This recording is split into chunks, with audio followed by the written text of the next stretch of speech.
In a quaint New England farmhouse on an early summer's day, a farmer's boy became our chief in a homely, simple way. With neither pomp nor pageantry, he firmly met the task. To keep him on that job of his is all the people ask. So keep cool and keep Coolidge is the slogan of the day. Keep cool and keep Coolidge for the good old USA. A lot of politicians cannot do a thing but knock, but Calvin Coolidge is a man of action and not talk. So keep cool and keep Coolidge in the White House 4 years more. We have a chance to do it in this year of 24. He's been tried, he's never wanting, he is giving of his best. So keep cool and keep Coolidge in our country's mighty test. Welcome to the Abridged Presidential Histories with Kenny Ryan. Episode 30, Calvin Coolidge, Silent Cal. When Ronald Reagan became president in 1983, he sent someone into the cabinet room to take down a portrait of Harry Truman and hang one up of Calvin Coolidge, the 30th president, instead. And at first blush, Silent Cal looks like an ideal poster child of modern conservative thought. Coolidge was a president who famously said, "The chief business of America is business." He cut taxes, he reduced government spending, and oversaw 6 years of economic growth that his biographies call the Coolidge Prosperity, but you probably know as the Roaring Twenties. He was such the personification of small, do-nothing government that Coolidge once told a colleague, "If you see 10 troubles coming down the road, you can be sure that 9 will run into the ditch before they reach you." In other words, don't worry about them. But the problem for Cal wasn't the 9 problems that went into the ditch. It was the one that didn't. The one he did nothing to stop, and that he only avoided because his term in office ended just in time for him to step aside and let it hit Herbert Hoover smack in the face instead. That 10th problem is, of course, the Great Depression. So today, we'll look at what was behind the Coolidge prosperity, the ways Silent Cal turned PR into presidential relations, and the root causes of the Greatest Depression in world history.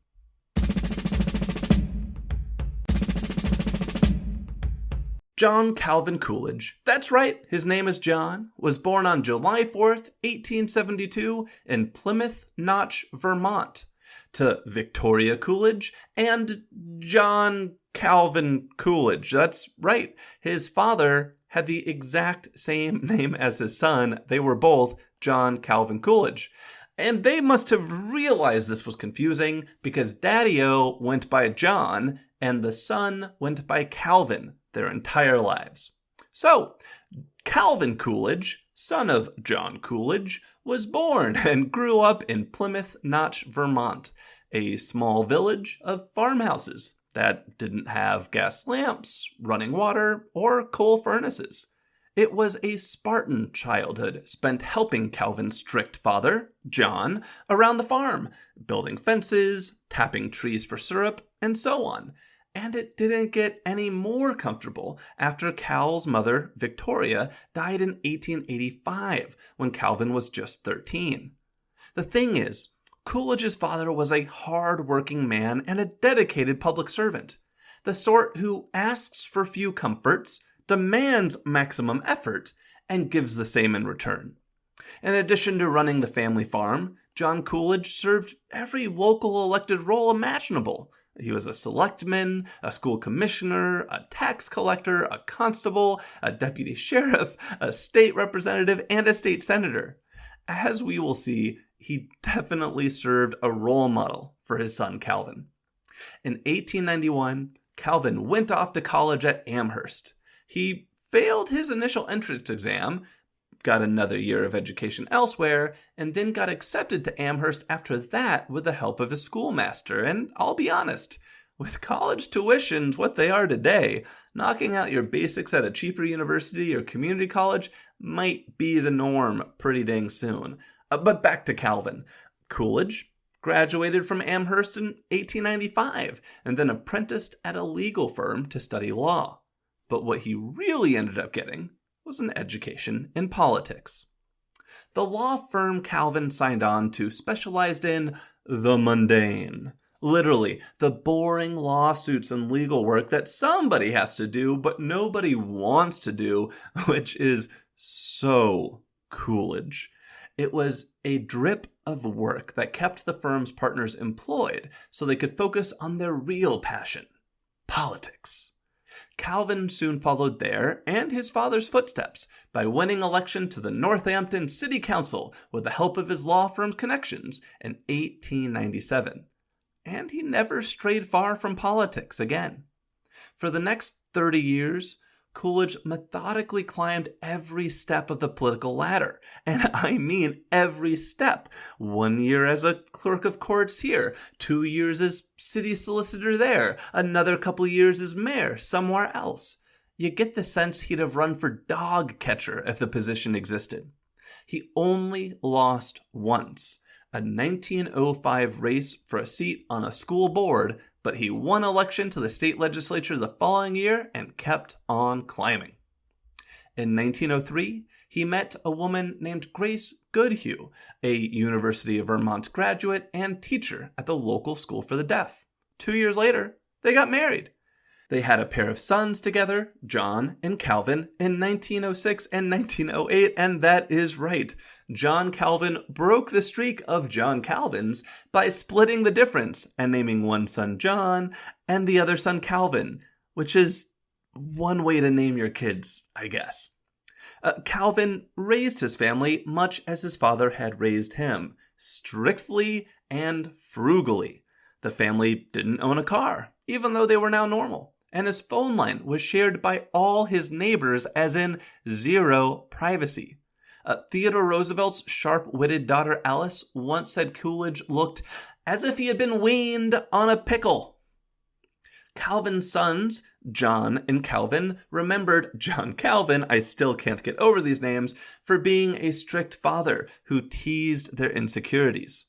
One son had a summer job on a farm where another young man said, "If my dad were president, I wouldn't work my summer on the farm." To which Calvin's son replied, "If you had my dad, you would." In 1919, all that political climbing finally brought Cal to the top rungs of the Massachusetts political ladder, the governor's mansion. Well, not the mansion. There was no mansion in Massachusetts, but he was elected governor, so he rented one $1 hotel room for business and another $1 hotel room to house his family. Yeah, the guy is cheap. And this is actually the first time anything interesting happened in his whole career. 1919 was a crazy year. As World War I ended, the country struggled to transition from a government-run war economy to a private sector-run peace economy, and inflation took off like a rocket. Overseas, Russia had gone communist, and people were freaking out. American laborers revolted when corporations tried to cut their wages and increase their hours. Some 4 million Americans went on an estimated 2,665 strikes in 1919 alone. And in the middle of all that, the Boston police joined the party, going on strike that September. Police, like any other laborers, can get shitty contracts. That was the case in Boston, and the police were extra eager for better wages and benefits due to the unrest and expenses of the post-war years. When the police tried to negotiate a better contract and the city said no, they unionized. When the chief of police then fired the union leaders, the police voted to strike 1,134 to 2. Roughly 1,100 of Boston's 1,500 cops walked off the beat. When word of the strike spread and folks realized the cops weren't on the streets, people started looting. And then they started rioting. Rioting in the streets of Boston, that's not very good. The press asked Governor Coolidge, "Do you think you should be doing something to stop this?" And he said, "Nah." Probably thinking this was one of those 9 out of 10 problems that would end up in a ditch on its own. But things got worse. The Boston police commissioner decided to punish the police union by firing all the officers who had joined the strike. And you may be surprised to learn that did not solve the problem. After a couple days of rioting, Cal called the state militia to put down the violence. And when the fired police officers reached out to him to say, "This is all the fault of that commissioner who fired us and we should get our jobs back," Cal responded with a telegram that made him famous, writing, quote, "Your assertion that the commissioner was wrong cannot justify the wrong of leaving the city unguarded. That furnished the opportunity. The criminal element furnished the action. There is no right to strike against the public safety by anyone, anywhere, anytime." This stand, that no right to strike against public safety line, it won him a lot of national support because it met the mood of the moment. People were sick of strikes and terrified of Bolshevik violence. In hindsight, did the police commissioner cause this by refusing to negotiate a new contract, refusing to recognize the police union, and then firing the union's leaders and all the police who went on strike? Yeah. Absolutely. But in the heat of the moment, everyone was just mad at the police for walking off the job.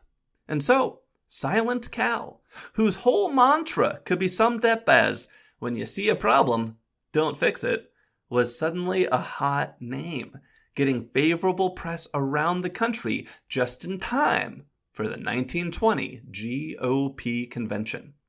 And he was starting to attract some influential backers. By this time, 2 of his college friends from Amherst had become rich bankers at the J.P. Morgan Bank, rich enough to fund his campaign. He also befriended a 33-year-old ad man named Bruce Barton, who was basically a political PR consultant before such positions even existed.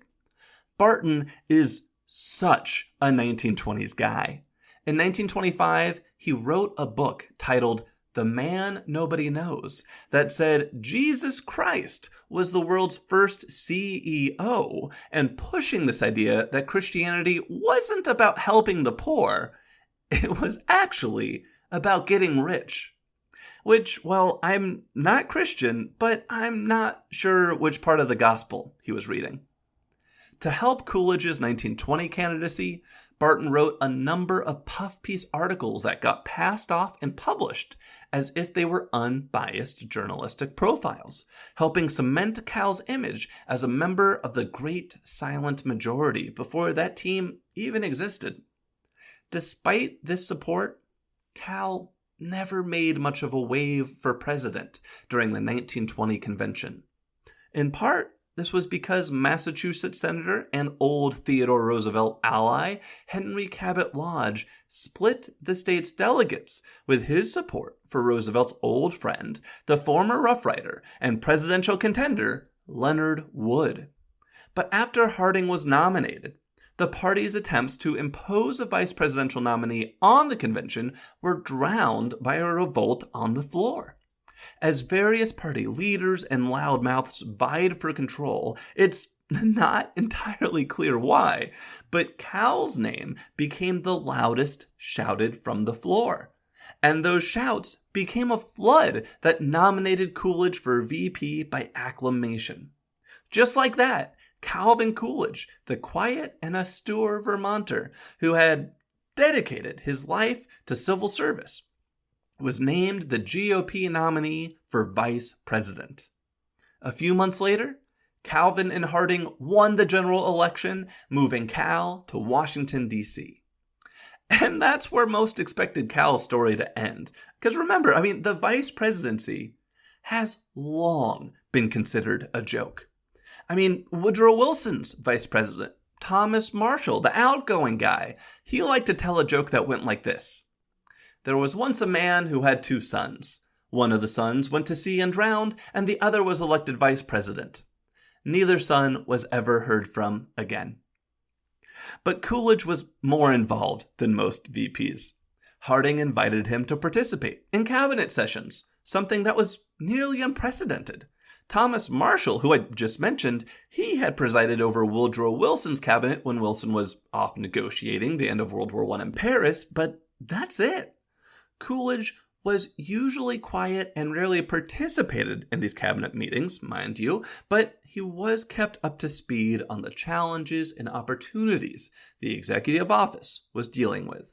And so, Cal may have been the best prepared vice president in history when, in 1923, an ailing Warren Harding went on a trip west, so sick his doctors secretly loaded a coffin on the train just in case. And then just in case happened when Harding died in San Francisco on August 2nd, 1923, lifting Coolidge to the presidency. And this next part, it's actually pretty neat. Calvin, he was at his father's home in Vermont when Harding died. The house had no phone, so the news had to be delivered to the front door. When the messenger knocked, Calvin's dad, John, answered, and then John went upstairs to tell Calvin, "Son, you're the president of the United States." But it gets even better. Remember how John Coolidge was always holding down one public office or another? He was a public notary at this time. And so John Coolidge didn't just tell his son he was president. He also swore him into office right then and there in the old family home. Just like that, the Coolidge years had arrived.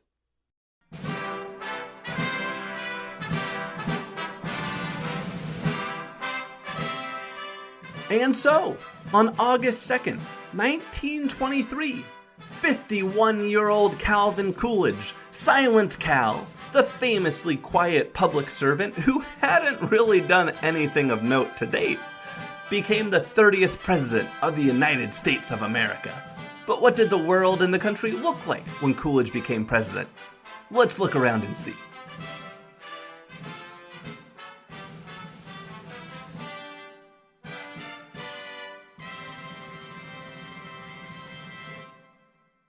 Internationally, Russia was just wrapping up a civil war with the Bolsheviks emerging victorious over conservative reactionaries. Over in Germany, hyperinflation was destroying the economy and threatening the young German democracy. That will not end well, by the way. And down in the Middle East, Egypt had just gained independence from Great Britain in 1922. Domestically, the United States was starting to calm down and rediscover prosperity after its own post-war economic crisis. There had been inflation, a Red Scare, race riots, including the 1921 Tulsa race riot, when one of the most affluent black neighborhoods in America was attacked by a mob of whites who destroyed businesses, looted the area's wealth, and killed and injured hundreds. Hidden mass graves from this event are still being found today. 35 city blocks were destroyed, and then 6,000 surviving African Americans were imprisoned for as many as 8 nights. This somehow wasn't taught when I was growing up, which is crazy, and I'm not going to let it slip by here. But by 1923, the race riots were starting to quiet. The Red Scare was over, the economy was recovering. As Coolidge took over, he looked up the road and couldn't see a single problem coming his way, let alone 10 of them. But that didn't mean Americans were feeling confident about their new leader. They took another glimpse at his resume and realized it showed 20 years of pushing pencils and one police strike. There weren't any hints of greatness lurking there. A popular joke compared Cal to a baseball player who reached first base on a walk, stole second base, got to third on an error, and reached home because the catcher died. But you know, Coolidge and the whole Republican Party might have really lucked out on the timing with which Harding died. Remember those big scandals from the Harding episode? Teapot Dome and the Veterans Bureau. That all hit the press right after Harding died and right as Coolidge was taking over. And that might make you think is bad news for Coolidge, but shockingly no. Silent Cal simply said that was the other guy's administration, proved it by firing anyone implicated, including the Attorney General, and then skated through the controversy relatively unharmed. Sometimes silence is a virtue. And then Cal did, well, basically nothing. Cal was a true conservative. He believed in minimal taxes and minimal regulation. Have you ever heard the phrase, the government that governs least governs best? Cal took that to extremes. Take a look at his typical workday. He held some meetings in the morning, took a long nap every afternoon, then smoked cigars into the evening, and went to bed early. Once, when he was at a Marx Brothers performance, the comedian Groucho spotted him in the audience and quipped, "Isn't it past your bedtime, Calvin?" One of Cal's rules of thumbs was never do anything that someone else can do for you, which is not what you'd expect to hear from someone who had such a strict, hard-working childhood, but maybe the guy was plumb worked out. Cal delegated everything to his cabinet members, and then he largely stepped aside. So I'm going to tell you about things that happened during his administration, things his administration did, but just remember, this was largely the work of his appointees, and Calvin was spending most of his time taking naps and smoking cigars in the White House. Let's start with the topic Coolidge and the 20s are most known for, the economy. The U.S. economy took off like a rocket in the 1920s. After a post-World War I slump, the GDP grew by 15.8% in 1922 and 12.1% in 1923, then averaged 3.5% growth the rest of Coolidge's term. By comparison, 2% is considered decent today. By the mid-1920s, the United States was producing half the world's economic output and half its manufactured goods, despite having just 6% of the world's population. And all that money wasn't just going to the top. Average Americans were seeing revolutionary changes in the ways they lived. The number of cars on the road tripled from 7 million in 1919 to 23 million in 1929. The percent of households with electricity leapt from 16% in 1912 to 60% in the mid-1920s. And the new medium of radio boomed from $60 million of sales in 1922 to $842 million at the end of the decade. Just imagine, in one decade, going from a household that had no electricity, traveled by horse, and was detached from the world, to a household with electric lights, a car, and a radio bringing you news and culture from the nation's greatest metropolises. That is a wild change. But what was driving it? Harding and Coolidge fans will tell you a magic sprinkle of the most drastic tax cuts in U.S. history were the trick, but most of the GDP growth happened in the years before taxes were cut and then slowed down after they were cut, so I'm not quite buying that. Instead, I think the answer is human ingenuity. As in, there were market forces greater than any one person or political party at play here. The sort of economic great leap forward that comes around once in a while and sweeps everything along with it. And it had three main components. Number one, the expansion of credit. Banks loosened up and made it easier for the masses to borrow money, which they could then spend on consumer goods, which they wanted to do because of number two, the growth of the ads industry. Advertising was becoming a major industry these years, convincing Americans that they wanted to spend their money on luxuries that once seemed unimaginable or out of reach, like beauty products, cars, and radios. And all of these products were suddenly less expensive because of number three, the spread of methods of mass production. Henry Ford introduced the mass production of automobiles in 1910, and the concept took off and spread to other industries in the 1920s. This meant more stuff could be produced for less money at a more consistent quality. The price of a new Model T Ford, for example, dropped from $850 in 1908 to $300 in 1924. Can you imagine that? Things getting cheaper by as much as half or more over time? That's not what you expect the economy to do. So everywhere you looked, ads were suddenly telling you to buy cars, buy radios, and other luxury goods. Those items were suddenly more affordable than they'd ever been, and it was easier to borrow money than it had ever been. Add that all up, and the economy boomed. Of course it did. And even though the folks in Washington, D.C. had nothing to do with that boom, everyone thought they did, including themselves. And so they started to push the throttle on some other policies that, well, were going to have some consequences. So what did they do? For one, they started dismantling economic regulations that had been put in place during the Progressive Era. For example, Coolidge did not hire any new Food and Drug Administration inspectors. He allowed the agency overseeing the railroads to fall apart, and he allowed the creation of near monopolies in the new field of radio. Changes that were good for big businesses, but not great for labor or consumers. Over in the Treasury Department, one of Coolidge's few holdovers from the Harding administration was also doing everything he could to help the rich. Treasury Secretary Andrew Mellon was the third richest person in the United States. He was the one who advocated for those big tax cuts I mentioned earlier, which I should add were mostly to the rich.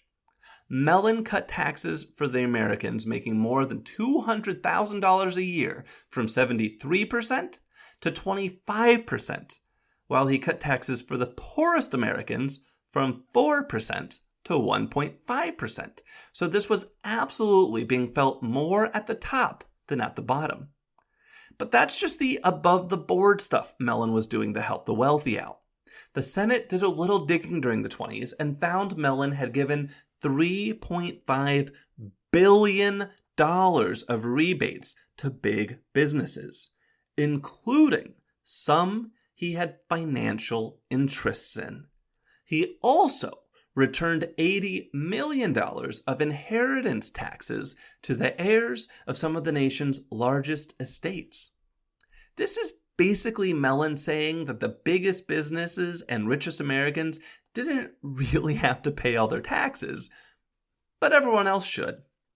The thing is, Mellon and Coolidge were working from an economic theory that if you cut taxes on the wealthy, they would spend more, the economy would grow, and that money would end up in the pockets of the middle class and poor. This theory would later be called trickle-down economics, but here's the deal. The entire history of the world is a history of the rich getting richer and the poor getting poorer until revolutionary events snap that inequality closer to an equilibrium. Think about it. At the dawn of time, everybody had nothing. If wealth trickled down, then wealth would never have accumulated in the first place. As soon as someone had more than everyone else, it would have trickled back down to the others. But that's not what happens. The more wealth someone has, the more power they have. The more power they have, the more wealth they're likely to attain. I digress. 1 year into the job, things were going pretty well for Calvin. The economy was growing, and Coolidge was all too happy to take responsibility. But re-election was not guaranteed, because there was at least one man more popular than Calvin Coolidge in America. And that man was Henry Ford. Ford had revolutionized manufacturing and was putting a car in reach of nearly every American. Of course he was popular. But the real question was, did he want to be president? And Calvin was afraid the answer was yes. So, in 1924, Coolidge called Ford up to Washington, met him privately for some time, and when they parted ways, Ford told everyone who would listen that he had no interest in the presidency and everybody should vote for Calvin Coolidge. And then Coolidge asked Congress to give Ford a killer deal on some government land in Alabama. And then Cal cruised to re-election without Ford running to oppose him. Did Coolidge just pay Ford off to keep him out of the presidential race? The Senate seemed to think so, as it ultimately blocked the deal. But the whole thing stunk to high heaven. Beyond the economy and re-election, there are 3 things from the Coolidge administration worth mentioning: the Veterans Bill, the Immigration Bill, and the Mississippi floods. I'm going to start with the Veterans Bill. This will be important when we get to the Hoover episode. While the 1920s were pretty great economically, there was at least one group of Americans who felt they were getting left behind: World War I veterans. In a time before the GI Bill, when health, housing, and education benefits didn't exist as they do today, World War I's veterans felt they'd gotten the short end of the stick. They'd been over in Europe fighting for democracy, while their friends who didn't get drafted had been home making mint during the booming war economy. The veterans thought the government should pay them a bonus to help make up the difference and to thank them for their services.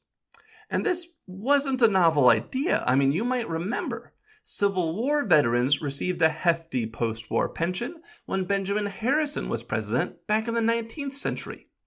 But soldier bonuses are expensive, and shoot, Cal might just have to raise taxes back up on the rich if he wanted to pay for something like that.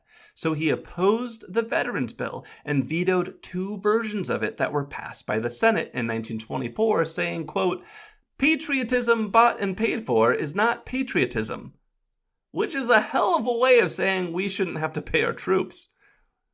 But there were 3.3 million veterans in the country, and this was a popular issue. So a Veterans Bill eventually passed over Coolidge's veto in 1924, but not one that would pay out right away. The idea was this: a life insurance policy was set aside for each veteran, with $1 for each day of home service, and an additional $1.25 for each day served overseas. Money that would be raised over 21 years because these life insurance policies would not pay out until the year 1945 while you're still alive, or the veteran's death, whichever came first. When the Great Depression hits and those veterans demand their bonuses early, it's going to become a big deal. So that's the Veterans Bill. Next up, the Immigration Bill. The 1924 Immigration Bill is one of the harshest immigration bills in U.S. history. It straight up outlawed Japanese immigration and said every other nationality was limited to a percentage of that nationality living in the United States in 1890. This extreme nativist bill would be the law on immigration until 1965 and would be blamed for the deaths of millions of European Jews during the Holocaust who, due to the quotas, were unable to seek refuge in America. And this is why I will always support easier immigration policies. This immigration bill also signaled the start of the Ku Klux Klan's interest in the Republican Party. The Ku Klux Klan, they're back.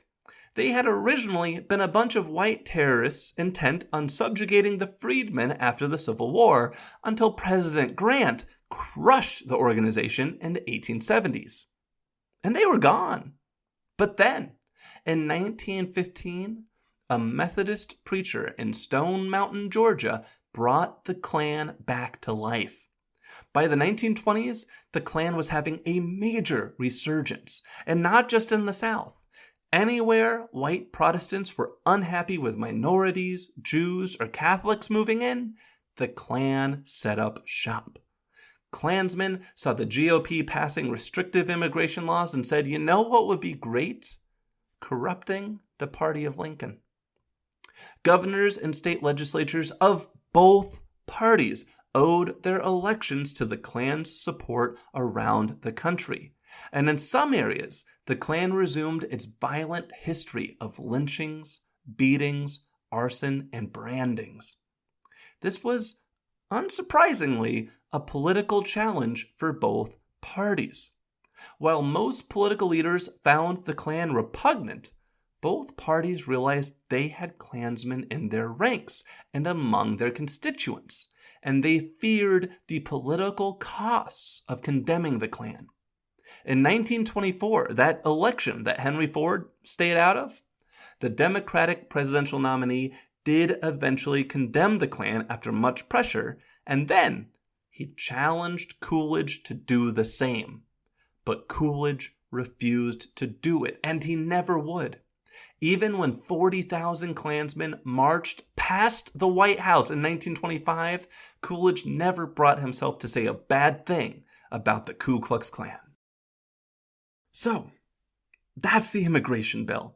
A harsh, xenophobic restriction on immigration that would contribute to the deaths of millions of Jews and make the KKK think the GOP was A-OK. Not great. But there is one more big item to mention: the Mississippi floods. So, I think we all know the Mississippi River is the biggest river in North America, right? Well, that means when something bad happens to the river, it impacts a lot of people. And in 1927, something terrible happened to the Mississippi River. It started in late 1926, when it began to rain and snow and rain, and it didn't let up. Straight into 1927, it was raining at levels never before seen, and the Mississippi Basin couldn't handle it all. Rivers overran their banks, dams and levees began to fail, and the worst flood disaster in U.S. history unfolded smack dab in the middle of the country. By April 1927, 16 million acres were under as much as 30 feet of water. Levees had been breached in 140 different places. Hundreds were dead, and hundreds of thousands were displaced and homeless. Aid was desperately needed. And Calvin Coolidge said, "Nah." I'm not kidding. Congress was in recess, and Cal refused to summon it back to D.C., where it could pass legislation to offer relief. Instead, he dispatched Secretary of Commerce Herbert Hoover to lead the relief effort in collaboration with the American Red Cross. To be fair, Hoover was an inspired choice. During the early years of World War I, Hoover had led a relief effort that fed starving Belgians and French citizens trapped behind German lines. And he played a similar role in the American Relief Administration after the war, feeding 23 countries that had been left in shambles by the Great War. Now, Coolidge derisively called Hoover Wonder Boy behind his back, but Hoover had a solid resume for bringing aid to devastated regions. Ordered to supervise relief to the Mississippi Basin, Hoover did what he could. When private fundraising didn't raise enough, Hoover pointed to the federal surplus and asked Calvin if some of that could be given to those in need as well. But Cal again resisted giving a dime to Mississippi flood victims. Cal, he refused to visit impacted areas, and he refused to broadcast an appeal for aid on the radio. Nothing happened until Congress finally returned from recess and passed a bill over Coolidge's head, directing money to the flood victims. And it's worth saying, the suffering of this flood fell disproportionately on African Americans. There are stories of African Americans being forced at gunpoint to work on levees or build refugee camps without compensation. At least one was shot and killed for refusing to work, and there are further stories of African Americans being refused entry to the relief camps and forced to fend for themselves. White women and children, on the other hand, they were removed to safety. The disaster and Coolidge's response contributed to the drift of African Americans away from the Republican Party, the party of Lincoln, and toward the Democratic Party, as well as further encouraging a migration of Southern blacks to northern cities. And you might be thinking you've never heard of this flood, but I bet you actually have. Led Zeppelin's When the Levee Breaks is a reworked version of a 1929 song about this flood, written by African-American singer-songwriter Memphis Minnie. So that is the Mississippi Flood, and the Immigration Bill, and the Veterans Relief Bill, 3 very significant events or legislative achievements that may have happened on Coolidge's watch, but I'll be damned if he had anything to do with them. The funny thing is, though, despite this detached leadership, Cal was very popular during his time in office, and not just because the economy was humming. The thing is, the one part of his job that he did appear to spend time on was public relations. Barton, that political advisor I mentioned from the 1920 campaign, he was still around getting puff pieces into all the newspapers. Coolidge biographies are full of humorous anecdotes that make Cal sound like a funny, nice, fun guy, but nobody can actually find out where any of these stories come from, and they might all be the work of Barton. And it's impressive because the stories that you actually can trace to Cal paint a picture of a mean and bitter man. The White House staff was kept in perpetual fear of being fired at any moment for any reason. Once, when Cal was out on a fishing trip, a Secret Service agent caught more fish than Coolidge, and Cal immediately ended the trip and went back home to sulk in his hotel room. But nobody saw that side of Cal. Instead, they saw video and photos of Cal working on the farm, hanging out with business titans and celebrities who all endorsed him, of course, and they heard him talking to them on the radio. It was a masterly evolution in presidential PR. On August 2nd, 1927, Coolidge asked all the members of the press at the White House to line up, and he silently handed each of them little slips of paper, and then left without saying a word. When the reporters looked at their slips of paper, they read simply, "I do not choose to run." And just like that, Coolidge let the nation know he would not seek re-election. On November 6, 1928, the nation elected Herbert Hoover, hero of the Mississippi floods and so many other relief efforts, to be the next president. Toward the end of Coolidge's presidency, the economy did start to show signs that something might be wrong. Consumer buying plateaued. Despite the strong decade, half of Americans were still living on subsistence wages. And yet, the stock market was soaring ever higher, entirely detached from any measure of corporate value. There were some red flags in there for sure, but you know Cal. He didn't do a thing. On March 4th, 1929, Calvin Coolidge left the White House for the last time. His presidency over. 7 months later, the economy collapsed with a stock market crash known as Black Friday, and a decade of Great Depression began. So, how had America changed during the 6 years of the Coolidge administration? One huge change that I didn't mention is that on June 2nd, 1924, Coolidge signed the Indian Citizenship Act, which granted U.S. citizenship to the roughly 125,000 indigenous peoples who hadn't been granted citizenship yet. This didn't necessarily mean the Native Americans could vote, because voting rights are controlled by states, and many states refused to let them vote. And this was also opposed by some tribes, the citizenship. Some of these tribes did not want to be citizens, but this law is a big deal. Other changes are in 1923. A pair of brothers with a funny-sounding last name created a new cartoon studio in Hollywood, California.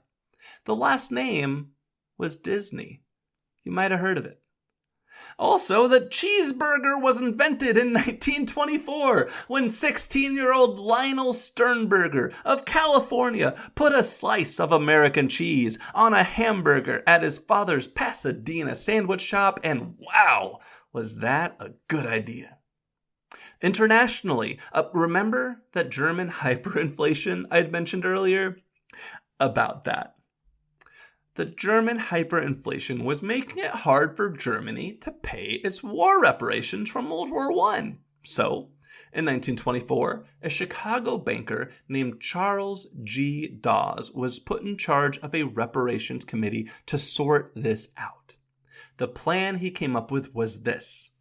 Germany would abandon its hyperinflated currency for a new one that it would declare was worth more than the old mark. They basically said 1 million old marks equals 1 new Reichsmark, and everyone actually went along with it because the economy is really more psychology than science.